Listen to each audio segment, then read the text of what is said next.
Mesdames, Messieurs, bonsoir. Je remercie le lycée viticole de nous avoir permis de vous présenter une de nos cuvées.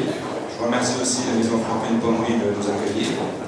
Donc je me présente, David de Souza de la maison de Souza à Avise, récoltant manipulant.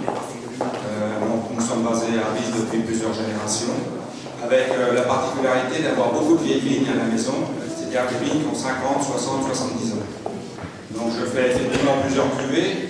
Ma cuvée Prestige, c'est que des vignes qui sont issues que des raisins qui sont issus de vieilles vignes. On l'appelle cuvée des Colani parce que vous connaissez peut-être le terme œnologique. La Colani, c'est l'unité de mesure de la longueur en bouche d'un vin. C'est une cuvée qui est vinifiée 100% fût de chêne. Et pour moi, sur le millésime 2002, c'était une petite nouveauté puisque c'est la première fois qu'on faisait un assemblage de 50% de pinot noir d'Ailly et 50% de chardonnay d'Avis. Nous sommes à la maison en bio depuis une dizaine d'années. Donc on passe à charlot sur la totalité des vignes pour couper les racines superficielles. On n'utilise plus de désherbants, plus de produits chimiques.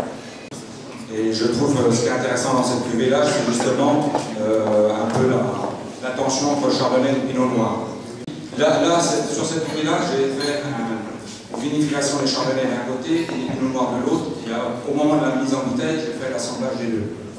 Maintenant, j'ai changé un petit peu. Je fais la même chose, mais dans le pressoir. C'est-à-dire que j'amène des pinots noirs et des chardonnays dans le pressoir. Donc les raisins sont écrasés ensemble.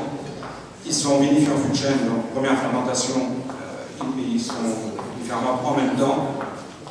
Les vins font la fermentation malolactique également. Donc troisième fermentation, deuxième fermentation. Ça permet quand même d'avoir un mariage entre les deux différents. Ce soir, vous allez voir, ce qui est intéressant, c'est la tension entre le pinot noir et le chardonnay. C'est une cuvée qui est dosée à 2-3 grammes de sucre. On ne cherche pas trop de sucre pour ne pas écraser la finesse du vin. Je pense que sur le millésime 2002, c'est une très belle année. Personnellement, je mettrai en premier le 88, où les millésimes 88 pour moi étaient beaux chez tout le monde et vraiment tout en dentelle. Et en deuxième, j'aime beaucoup les 2002. C'est vinifié en fût de chêne et des levures indigènes. Comme on est en bio, on garde toutes les levures naturelles. Le passage au froid pour éviter la précipitation partie. Très légère filtration pour que le vin soit bien cuit quand même.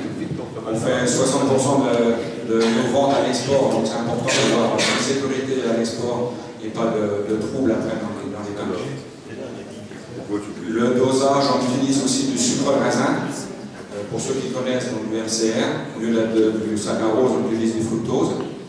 On a un peu des particularités, on n'a pas de grands secrets, mais c'est beaucoup de petites choses qui sont mises bout à bout, qui font une différence à la fin dans la bouteille et dans le verre. Je vous laisse découvrir le millésime, puisque parfois, souvent, quand on le déguste, c'est le chardonnay qui domine, d'autres fois, c'est le pinot noir qui prend un peu dessus. Donc c'est ça qui est intéressant aussi sur cette cuvée. Et celle que j'ai faite après, c'est un mariage différent.